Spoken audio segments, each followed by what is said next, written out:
Bienvenidos a Chile, El mejor país de Chile.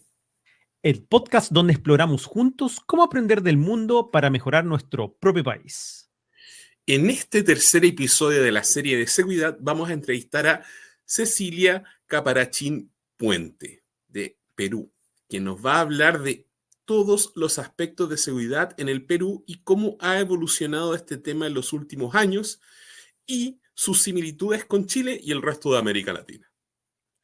Cecilia es antropóloga por la Universidad Nacional Mayor de San Marcos, con una maestría en política social y un diplomado por políticas de juventud por la Universidad Nacional Autónoma de México.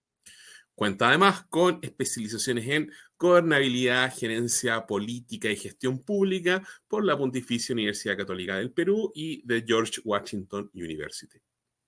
Cecilia es especialista en tópicos de crimen, violencia criminal juvenil, género y discriminación, con publicaciones de libros, boletines y artículos para divulgación de evidencia y elaboración de documentos de gestión y políticas públicas. Ha sido directora de Gestión del Conocimiento para la Seguridad del Ministerio del Interior de Perú, directora del Centro Nacional de Estudios Criminológicos y Penitenciarios del Instituto Nacional Penitenciario de Perú, además.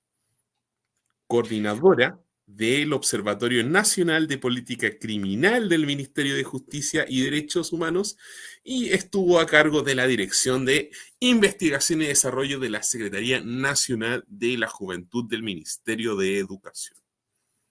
Los temas que trataremos con Cecilia en lo que se refiere a seguridad son: analizaremos cómo la seguridad ciudadana está influyendo en la productividad y el bienestar de los habitantes del Perú. También conversaremos de cómo la seguridad puede y ha afectado la generación de empleo, calidad de vida y oportunidades de desarrollo profesional en el país vecino. Identificaremos los factores clave que han afectado los avances en seguridad ciudadana en el Perú, así como los retos y riesgos asociados, tales como la desigualdad en el acceso a entornos seguros y la percepción de inseguridad de la población. Finalmente, reflexionaremos sobre el futuro, destacando las estrategias y acciones prioritarias que pueden garantizar el desarrollo de una seguridad ciudadana ética, sostenible e inclusiva para todos los residentes de Perú. Prepárate para un viaje intelectual, porque en Chile El mejor país de Chile. vamos a explorar juntos cómo podemos aprender del mundo para mejorar nuestro propio país. Gracias por unirte a nosotros y empezamos con el episodio 3. Hola a todos, ¿cómo están? Bienvenidos a Chile, el mejor país de Chile, el podcast donde aprendemos del mundo para mejorar nuestro propio país. Hoy, tal como le presentamos en la introducción, estamos con Cecilia Caparachín. ¿Cómo estás, Cecilia? Hola, ¿qué tal? Buenas noches. Muy bien, muy bien. ¿Cómo van ustedes? Muy Muy bien, bien, muchas ya. gracias. Bueno, Cecilia, muchas gracias por tu tiempo. Y vamos a las preguntas, vamos a lo importante acá, a conversar de todos los temas de seguridad y sobre todo desde tu perspectiva, que la encuentro muy interesante, con enfoque en derechos humanos, que es algo que tú has estudiado mucho y que efectivamente no se habla mucho en el mundo de habla hispana y que nosotros estamos muy interesados en aprender. Entonces, la primera pregunta es: ¿cuáles son los principales factores que han impulsado o beneficiado el avance de la seguridad ciudadana en el Perú en los últimos años, desde tu perspectiva? Bueno, empezando que en el Perú, lamentablemente, como en muchos otros países latinoamericanos, como Ecuador, incluso Colombia, Chile también es uno de ellos, más bien hay un retroceso en cuanto a seguridad ciudadana. Entonces, lo que se ha incrementado, ¿no? Por tanto, es el tema de la inseguridad. Y me gustaría hablar de esos factores que han, digamos, incrementado la inseguridad más bien, ¿no? Y uno de ellos, al menos en el caso peruano, y yo sé que compartimos muchas similitudes con nuestros vecinos, pero en el caso peruano en específico, hay un dato curioso. Acá en Perú nosotros tenemos, como en los otros países, una entidad que mide cuestiones estadísticas a nivel nacional, y entre esas cuestiones estadísticas tiene una encuesta nacional de hogares, que se le llama, y en esa encuesta nacional de hogares hacen diferentes preguntas de todo tipo, ¿no? Una de las preguntas que se hace, digamos, esta encuesta se formula de manera periódica, ¿no? Se actualiza, me parece que semestralmente, es ¿qué problemas consideran los peruanos como el principal que afecta al país, ¿no? Entonces, hemos hecho con un colega una evolución de la percepción de la ciudadanía respecto a cuáles son los principales problemas del Perú desde el 2004 hasta el 2025. Y ahí hemos visto las tendencias de esas preocupaciones ciudadanas.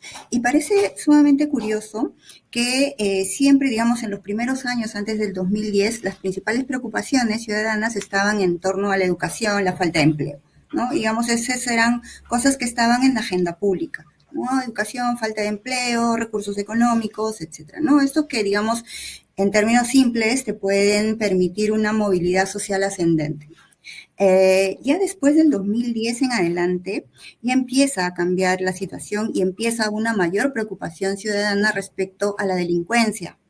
¿Ya? Entonces, y uno puede ver cómo la curva de educación-trabajo va bajando un poco y la curva de delincuencia va subiendo hasta que llega un punto, ¿no? En esta segunda década de este siglo, que la delincuencia pasa a un primer lugar, ¿no? Entonces, un factor, digamos, que preocupa a la ciudadanía efectivamente es la delincuencia. Pero aquí viene, digamos, un dato sumamente interesante, que así como va subiendo la delincuencia, también va subiendo otro factor que me parece sumamente importante resaltar, que es la corrupción, ¿no? Entonces, trabajo y estudio, trabajo y educación empiezan a bajar como un principal problema ciudadano, que desde la perspectiva de los ciudadanos lo consideran como principal, y empieza a subir delincuencia y corrupción, ¿no? Y llega el 2018, ¿no? Es prepandemia, ¿no? Porque uno puede pensar que la pandemia ha causado, digamos, cambios importantes en la percepción ciudadana respecto a las preocupaciones, pero antes de la pandemia, ya la corrupción, más o menos en el 2018, 2019, la corrupción pasa por primera vez a la delincuencia como la principal preocupación ciudadana, ¿no? En 2018, 19. Y analizando, bueno, les digo que con el colega que hicimos este estudio, más tarde les puedo pasar el enlace en el que pueden acceder a este periodo, 2018, 2019, 2020, hasta el 2021, que la corrupción supera grandemente a todos los otros problemas, pero claro, o sea, supera a la delincuencia por algo, no por mucho, pero están ahí, pero primero está la corrupción. Son periodos que uno podría decir que son periodos de gobierno que entró gente bastante técnica al gobierno del Perú, ¿no? Es, digamos, un periodo en el que justamente después de unos procesos electorales que fueron bastante reñidos, dicho sea de paso, ingresa a la presidencia una persona que era conocida como, en el mundo acá, como tecnócrata, el equipo de tecnócratas. Entonces uno se empieza a preguntar, ¿por qué es que justamente en este periodo que uno pensaría que una mayor, digamos, mirada tecnocrática en el Estado, menos politizada, entre comillas, la población está asociando esto con una mayor preocupación acerca de la corrupción, ¿no? Y esto es, digamos, una pregunta que nos hacemos que todavía no hemos conseguido responderla, digamos, con evidencia, ¿no? Podemos tener ideas de por qué, pero digamos, estos son los factores, ¿no? Y esta corrupción, y ahí viene a un tercer factor del que quiero hablar, está sumamente vinculada en la desconfianza que tiene la ciudadanía ante las instituciones del Estado, ¿no? Entonces, estos son factores, ¿no? O sea, digamos, esta percepción ciudadana de un principal problema que los aqueja directamente, que es la delincuencia, y esta otra percepción ciudadana que quizás no directamente en sus vidas cotidianas puedan ver de manera tangible una afectación en base a la corrupción, pero también está, digamos, en su preocupación. Y esta tercera, que esta corrupción conlleva a una desconfianza ante las instituciones, ¿no? Y entre esas instituciones que generan confianza, que les genera desconfianza a la población, se encuentra pues la Policía Nacional del Perú, que es la encargada de brindar seguridad a la ciudadanía, ¿no? Entonces esto también, digamos, es como, se van relacionando cosas, ¿no? Y esto también tú puedes verlo porque existe una un bajo porcentaje de denuncias de delitos, ¿no? Hay una encuesta de victimización que te dice todo el universo de personas que dicen haber sufrido o haber sido víctimas de un hecho delictivo, un mínimo porcentaje, que no llega ni a la quinta parte en algunas zonas del Perú, hacen la denuncia a la policía porque no confían en la institución, no piensan que es una pérdida de tiempo, que etcétera, etcétera, no se dan ahí la razón. Entonces es una cadena de factores que están relacionados y que, digamos, son las que, desde mi perspectiva, están vinculadas a este incremento de la inseguridad. Hay otro que tiene que ver también, que es, digamos, las migraciones irregulares, ¿no? La migración irregular, pero no sé si me puedo despachar todavía o quieren hacer la otra pregunta, porque sí podríamos ir complementando con la siguiente. Vamos amarrándola, porque creo que ahora vienen después, adicionalmente, estos 4 factores, incluyendo yo creo que la inmigración irregular. Nos preguntamos, bueno, ¿cómo han afectado o debilitado la capacidad de Perú para crecer económicamente? Porque finalmente Claro. nos ha mostrado que hay mucho de percepción, pero bueno, en los números, ¿qué le ha pasado a Perú producto de todo esto? Ya, mira, y acá viene, lo que pasa es que también, digamos, viendo las estadísticas, uno puede ver que hay un delito, digamos, tradicionalmente uno de los delitos principales que ha generado mayor inseguridad ha sido el de robo y hurtos, ¿no?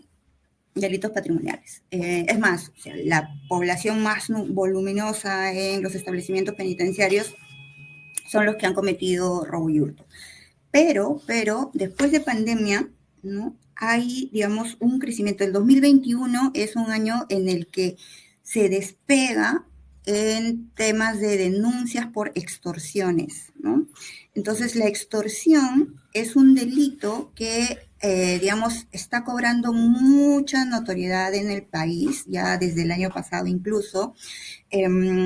Y desde el 2021 ha empezado, como les digo, a incrementarse el volumen de las denuncias, y eso que existe una cifra negra bastante grande respecto a las personas, como les decía, que quieren ir a denunciar por este tema de desconfianza en las instituciones, ¿no? ¿Y quiénes son los principales afectados del tema de las extorsiones? Los pequeños comercios, ¿no? Ahora incluso hay, digamos, extorsiones no solamente a medios de transporte que son empresas formales, ¿no? Los extorsionan, sino también a pequeños negocios, ¿no? Negocios que, digamos, venden el día a día, que no necesariamente, digamos, están dentro de la formalidad, son informales, pero la extorsión está, digamos, está presente, como les digo, incluso en empresas formales como medios de transporte que son bastante grandes. Entonces, esto que afecta económicamente a los bolsillos, sí, efectivamente, ¿no? Afecta económicamente a los bolsillos de los peruanos. Este es uno de los delitos que está cobrando notoriedad y que está, digamos, afectando la economía, sobre todo la economía familiar, ¿no? En el país. Esto es por un lado. Y lo segundo, ya como para completar con este tema de la migración, también ahí hay, digamos, una conjunción de hechos que se han dado que ha hecho que, pues, se incremente el tema de la extorsión en el Perú, ¿no? Y hay delitos que han empezado a subir, ¿no? Extorsión, minería ilegal, trata de personas, ¿no? Y esto viene también, pues, con el tema del lavado de activos. Claro, Entonces, todo eso sí. lo que nos dice es, pareciera ser claro, viene de la mano con lo que nos planteabas antes, que es un debilitamiento institucional fuerte. Uh-huh. No. Sí, una falta de confianza, y esto no es gratuito, ¿no? O sea, digamos, a partir del 2016 ha habido una contienda política fuera del aparato gubernamental, pero a propósito de introducirse a que también digamos, ha socavado este tema de la confianza que tienen las personas hacia todo lo que se considera institucional, ¿no? No solamente estoy hablando de las entidades gubernamentales, sino también de los partidos políticos, ¿no? De la misma figura del ejercicio político, de las agrupaciones políticas. Yo creo que estas contiendas que han existido, que se han incrementado, si bien ya a principios desde el retorno a la democracia en el Perú se han empezado a presentar, pero a partir del 2011, en ese proceso electoral, hubo como una semillita de estas disputas políticas bastante fuertes, pero el 2016 sí ya fue, pues, bastante, ¿no? Y ni qué decir el 2021, que estoy hablando de los periodos en los que han habido elecciones presidenciales, ¿no? No. Bueno, en ese sentido, entonces, ¿cómo no has dicho de cierta forma, pero me gustaría ver si te puede explicar un poquito más cómo entonces esto ha afectado el deterioro de la seguridad ciudadana, la corrupción, la falta de confianza en las instituciones, al desarrollo humano y la calidad de vida de sus habitantes. ¿Ha sido muy notorio esto en este periodo de tiempo que tú comentaste al inicio de esta conversación, entre este punto de pre-pandemia, 2018 pre hasta 2018 post? ¿Ha sido mucho el deterioro? ¿Se ha notado la diferencia? ¿La baja de confianza en la institución hace que la gente piense que su calidad de vida igual está más mala, porque esto hace que nadie denuncie? Si no hay denuncia, hay impunidad, no hay búsqueda de justicia, etcétera, etcétera? Sí, definitivamente, ¿no? Y esto se puede ver bien claro, bueno, por ejemplo, ¿no? Cuando hablamos de desarrollo humano, cuando hablamos de derechos humanos, se habla acerca del ejercicio, de las libertades que uno tiene que tener, etcétera.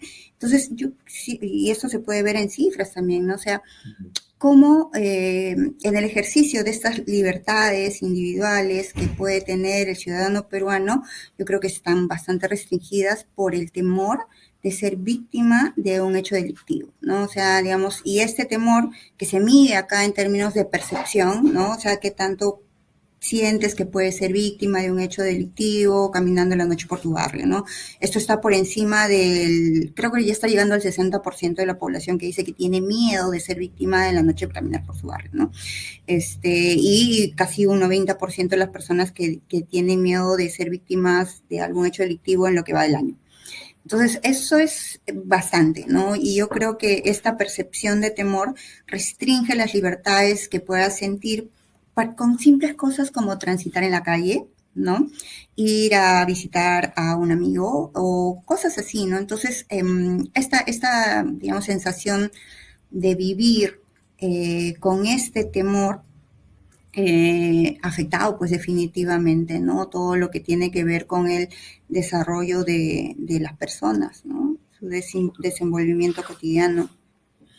Hay muchas cifras que manejan que el aumento de inseguridad o ciudadana afecta directamente más a las mujeres. Bueno, por una cosa natural, que si es más inseguro, ellas suelen tener menos acceso a empleo más tarde, tienen que venirse más temprano, por lo tanto, les cuesta más ser. Las que son madres solteras tienden a tener hogares mucho más vulnerables, etcétera. Entonces, eso también se ha visto reflejado hasta ahora en Perú, o todavía está siendo incipiente o ni siquiera se ha conversado este tema. No, sí, o sea, mira, en Perú tenemos también un sistema especializado de justicia para prevención de violencia contra la mujer, ¿no? Tenemos una ley nacional específica contra la trata de personas, ¿no? Digamos, hay esfuerzos institucionales, hay un reconocimiento que existe una deuda histórica, ¿no? Del Estado peruano frente a un trato desigual, ¿no? Entre varones y mujeres. O sea, digamos, el reconocimiento legal está. El reconocimiento en el aparato institucional, tenemos un Ministerio de la Mujer, ¿no? Que dicho sea de paso, se intentó fusionar este año con el Ministerio de Inclusión Social, pero no, al final eso quedó en nada. O sea, sí hay, ¿no? Pero vamos a ver en el ejercicio práctico, yo creo que sí hay todavía una afectación en el componente de igualdad de género, ¿no? Digamos, si bien la delincuencia ahorita está, digamos, afectando me parece que por igual, hay algunas otras circunstancias que sí son agravantes y hay otros delitos que también, digamos, que están muy presentes, como el de trata de personas, que sí tiene un componente de género bastante grande y es uno de los delitos que, a propósito de lo que les mencionaba, ¿no? De la migración irregular, que si bien ha traído grupos como, por ejemplo, no sé, pues el Tren de Aragua, que ha fusionado prácticas delictivas con las organizaciones o con los grupos que habían acá en Perú, y que tenemos como resultado lo que hay ahorita, también ha traído esta suma de vulnerabilidades a las mujeres que migran en condición irregular, escapándose de un país que, pues, en las que tenían la situación bastante adversa, ¿no? Entonces, y esto, claro, o sea, una mujer que migra en condición irregular porque quiere mejorar, digamos, su situación dejando atrás el país que no le ha permitido estas mejoras, suma vulnerabilidades, ¿no? El mismo hecho de ser migrante, el ser irregular y aún más el de ser mujer. Entonces, este fenómeno tiene un componente de género bastante grande y es uno de los fenómenos que también se está viendo bastante, sobre todo acá, digamos, hay una situación acá en Lima, ¿no? Hay distritos en Lima metropolitana que tienen una presencia bastante grande de este fenómeno, ¿no? Y uno pensaría pues que son lo que llaman algunos la periferia de la ciudad, ¿no? Son, digamos, distritos céntricos, como por ejemplo Lince es un distrito céntrico de Lima que tiene una presencia muy grande de trata de personas, ¿no? Digamos, mujeres en condiciones de migración irregular que están siendo tratadas por organizaciones criminales. Oye, Cecilia, y frente a todo eso, ok, hemos visto que ha habido deterioros de instituciones, ha aumentado la delincuencia, ha aparecido la vulnerabilidad de mujeres o ciudadanos de otros países provocando inmigración y también problemas. Bueno, ¿en qué rol ha estado jugando el Estado en todo este tiempo? ¿Ha tratado, ha impulsado políticas, se ha quedado atrás, no ha hecho nada? O sea, mira, es que lo que pasa es que yo creo que ahí hay que leerlo de manera desapasionada, ¿no? Hay, digamos, cambios globales que de repente tendríamos que analizar con más profundidad, ¿no? Como esto vuelco de miradas más progresistas a miradas más conservadoras, ¿no? No solamente en países latinoamericanos, sino también en países europeos. Que esto es, digamos, algo ya más global, ¿no? Pero específicamente en el Perú, si me preguntas si han habido esfuerzos, digamos, desde el Estado, sí han habido esfuerzos, ¿no? O sea, o han habido intentos. Les hablaba de un sistema especializado de justicia contra la violencia hacia la mujer. Tenemos otro sistema nacional de seguridad ciudadana, ¿no? Que lo que busca es, en el papel al menos, tener un nivel de articulación jerárquica para que desde lo central hasta lo local, no hablo de los gobiernos distritales, tengan, digamos, agrupaciones, comités se les llama, que permitan un trabajo articulado entre las instituciones de esos distritos para garantizar seguridad, ¿no? Digamos, en el papel está muy bien, ¿no? O sea, digamos, tú ves una estructura más o menos organizada, ves una normativa detrás que tienen que hacer un plan local de seguridad ciudadana de manera trianual y este plan tiene que tener metas, tiene que tener indicadores de medición, o sea, digamos, en la parte conceptual sí han habido, ¿no? O sea, tenemos una que se ha aprobado recién hace unos años, la Política Nacional Multisectorial de Seguridad Ciudadana, con un horizonte temporal hasta el 2030. Entonces, hay, digamos, en la carpeta han habido intentos, ¿no? Y estoy hablando antes de este gobierno actual, el que está ahorita. Lamentablemente, esto, como digo, ha sido elaborado muy en gabinete, ¿no? Muy en gabinete. Entonces, al momento de ver la aplicación práctica de todos estos instrumentos de planificación, de gestión, han encontrado dificultades, ¿no? Digamos, el nivel de organización dentro de los gobiernos locales es diferente a las lógicas de organización que se puede tener en ciudades más metropolitanas como Lima, por ejemplo, ¿no? Entonces, ahí ha habido un reto, ¿no? En el Perú, al menos, hay muchas diferencias solamente pensando en cuestiones territoriales, por ejemplo, ¿no? En distritos o provincias que están más lejos del centro donde se congrega todo el aparato estatal, estoy hablando de Lima metropolitana, y las ciudades metropolitanas, ¿no? Entonces hay diferencias. Y lamentablemente al momento de hacer gestión dentro del aparato estatal, es un poco complicado hacer estas distinciones, ¿no? Porque, claro, las políticas de gestión tienden a la estandarización y, pues, en el Perú tenemos mucha diversidad. No funcionó tanto, pero al menos funcionaba. Ya, si es que hablamos de este actual periodo gubernamental, sí, ahí ya hay un declive significativo en cuanto a sus intentos de hacer al menos algo articulado, mínimamente pensado en el combate a la delincuencia, ¿no? Se han aprobado normas que más bien han favorecido el accionar de organizaciones criminales, como por ejemplo esto de que ya no se podían hacer detenciones preliminares, digamos, ha hecho anuncios que no han tenido, pues, digamos, un eco en la realidad, ¿no? O sea, se ha anunciado con bombos y platillos que se iba a, por ejemplo, ¿no? Un programa nacional, de prevención de la violencia, algo que se llamaba Pronapres acá, que al final quedó en anuncio y no se hizo después del anuncio, o sea, de ponerle el nombre y sacar la norma que diga que vamos a crear esto, no se hizo mucho más, ¿no? Entonces, eso, digamos, no ha ayudado mucho, porque además pierdes la legitimidad que tiene como entidad que ordena, pues, a la ciudadanía, ¿no? Y que lucha contra la inseguridad. ¿Tú atribuyes ese problema, bueno, en este último gobierno, más a un abandono o de tratar de resolver esto, o a la cooptación del gobierno de alguna otra manera a negociar con la corrupción y las bandas criminales? Si es que pueden. No sé. Mira, sí, o sea, decirlo así Que abiertamente, dure la, sin evidencia. No, mejor no. que dure la pregunta. Es muy buena Sí, pregunta. sí. Es que claro, o sea, decirlo Sí, así puede sonar muy, muy a opinión sí, personal, ¿no? Porque claro, sin una evidencia, pero eso. digamos, o sea, en hechos simples, ¿no? O sea, como si tú haces un repaso de las normas que se han aprobado, de los esfuerzos que se han señalado, que se van a realizar, y la efectividad de esto, sí puedes ver que que hay, digamos, una flexibilización en cuanto a la lucha contra la criminalidad al menos en este periodo, ¿no? Es más, o sea, han salido notas periodísticas, ¿no? Reportes en noticieros por medios de televisión, los que se han hecho vínculos, por ejemplo, de agrupaciones relacionadas con la minería ilegal y agrupaciones políticas, ¿no? O sea, que son los mismos mineros ilegales que forman parte de estas agrupaciones políticas. Entonces, digamos, por ahí sí puedes sospechar de que existe algún vínculo, ¿no?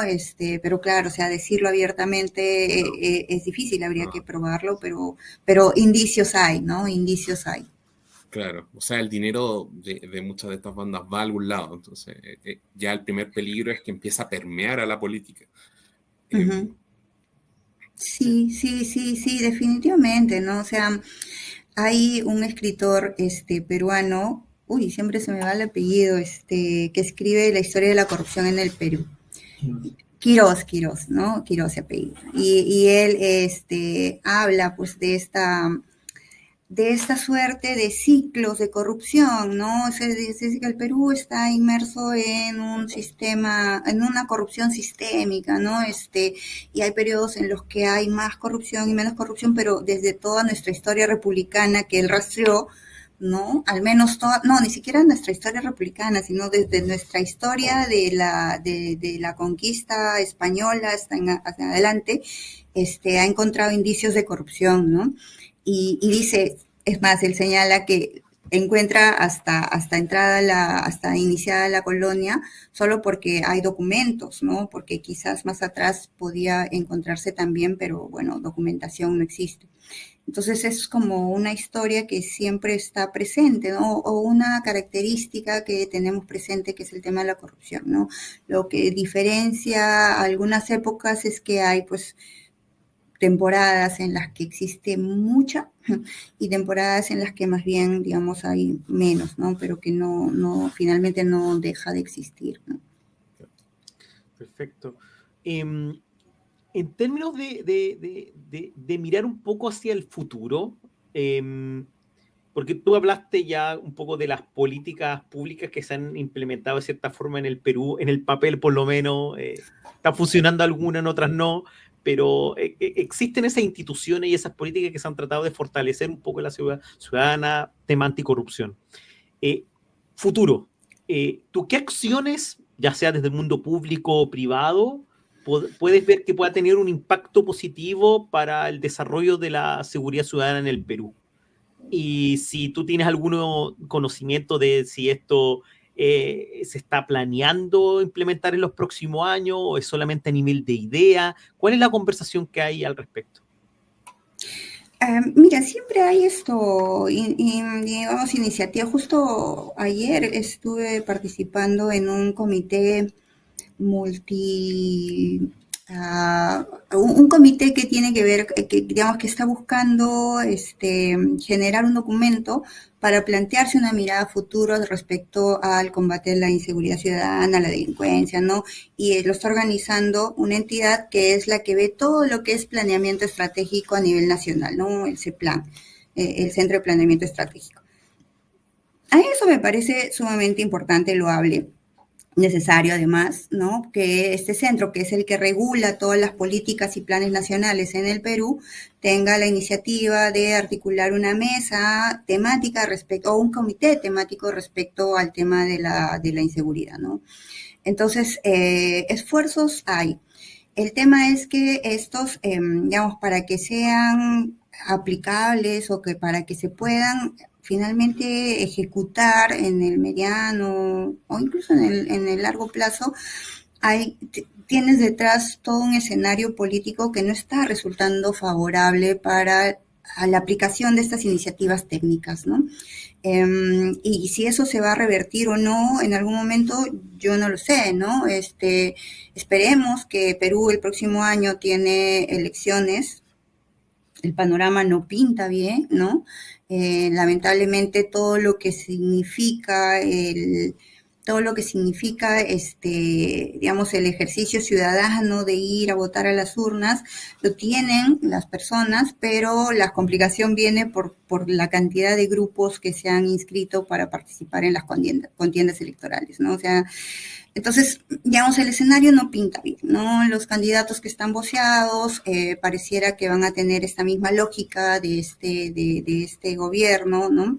Digamos, de querer hacer algo sumamente más mediático, anuncios más mediáticos que soluciones más de fondo. Pareciera, ¿no? Espero que me equivoque. Yo te digo, al futuro no sabría decir si es que efectivamente estas iniciativas que está teniendo, como estas que les cuento, que tiene ese plan, y algunas otras que tienen al interno las entidades que ven el tema de seguridad ciudadana, puedan aplicarse, ¿no? En un futuro inmediato, al menos desde el próximo año que vamos a tener una nueva representación política, no tanto en el gobierno, en el ejecutivo, como en el legislativo, ¿no? En la presidencia y en el Congreso. Claro. Cecilia, oye, yo creo que estos temas uno podría estar horas conversando, pero lo vamos a dejar hasta acá y nos gustaría saber un poco, bueno, tú eres investigadora en esta área, ¿en qué estás hoy día? Si nos puedes contar un poco más de ti, de los proyectos que están vigentes en tu agenda. Te agradecemos por habernos dado un rato para hablar con nosotros. Sí, no, y aparte que, miren, yo de formación soy antropóloga, ¿no? Soy antropóloga de la Universidad Nacional Mayor de San Marcos, esta universidad que es, digamos, la decana de América, es una de las más antiguas en Latinoamérica, pero me he especializado en temas de criminalidad, ¿no? Y gestión pública, además. Sí, mire, me especialicé en esto sin saber que íbamos a llegar a un escenario como el que estamos ahorita, ¿no? Entonces, justo como tenemos encima este fenómeno de las extorsiones, hace poco con la entidad, es una consultora en la que estoy trabajando, hemos publicado un libro que se llama Extorsión, el negocio del miedo, ¿no? Entonces ahí como que explicamos un poco acerca del fenómeno, cómo ha crecido, ¿no? Esto de la gobernanza criminal, es más, cómo se han legitimado ciertas organizaciones criminales nacidas en el Perú, en el norte del Perú específicamente, cómo se han legitimado con la población, ¿no? Porque hay un tema de legitimidad también de estas organizaciones criminales. Entonces, este libro nos ha dado pie a hacer un foco, ¿no? En una organización criminal. Entonces, lo que estoy haciendo ahorita es una investigación acerca de una de las organizaciones criminales más sonadas en el Perú, que ha nacido en una ciudad del norte, ¿no? Específicamente en Trujillo. Entonces, en eso estoy. Espero que este mes o el siguiente ya lo podamos concluir y vamos a estar compartiéndolo abiertamente, ¿no? Buenísimo. Nos avisas para comprarlo. Bueno, Felipe por internet, yo puedo ir a comprarlo en persona incluso. Pero, Sería bonito. Sí, Oye, sí, sí, sería oye, bonito.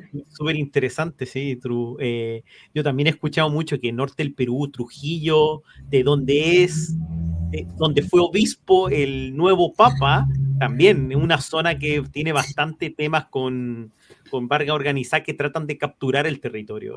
Sí. Pues, justo con la frontera ahí con Ecuador, un poco más al sur de la frontera con Ecuador. Sí, yo he visto que... Sí, y mira, justo esta organización criminal que estoy investigando, que se llama Los Pulpos, digamos, hace que compartamos una historia con Chile, ¿no? Porque ellos ahorita tienen digamos, un tentáculo en Santiago de Chile, que es algo que también estoy viendo, ¿no? Wow. claro, Ujú. finalmente nos pasa mucho, sí. Gran parte de los problemas que tú mencionas están presentes hoy día en Chile también. Y finalmente las bandas van retroalimentándose. Si un país aumenta sus medidas de seguridad, distribuyen su gente hacia otro, entonces, claro, necesita haber un esfuerzo combinado, da la impresión. Pero si no, nos vamos a hundir todos juntos. Sí, tal cual, tal cual. Y a veces es difícil, ¿no? O sea, he estado yo en sesiones de gabinetes binacionales, trinacionales, y de verdad que no, o sea, no son lo que deberían ser en muchos casos, ¿no? Porque, claro, los gabinetes binacionales de gobiernos em, deberían de, digamos, tomar medidas muchísimo más efectivas, ¿no? Pero más son intercambios, ¿no? De yo te digo lo que hago, tú me dices lo que haces y ahí queda muchas veces, ¿no? Es difícil hacer, digamos, o tomar medidas muchísimo más efectivas y conjuntas. Ahora, digamos, se hace más necesario, ¿no? Que estamos compartiendo estas organizaciones criminales. Colombia también está siendo afectado, ¿no? Deberíamos ver cómo Claro, hacer que funcionen estos espacios, ¿no? De articulación intergubernamental. buenísimo. Bueno, eso sería todo por hoy. Nuevamente, Cecilia, te agradecemos. Y nosotros hoy día en Chile, el mejor país de Chile, nos despedimos por hoy. Les agradecemos y adiós. Chao, chao. Gracias, nos vemos, chao, chao. Chao.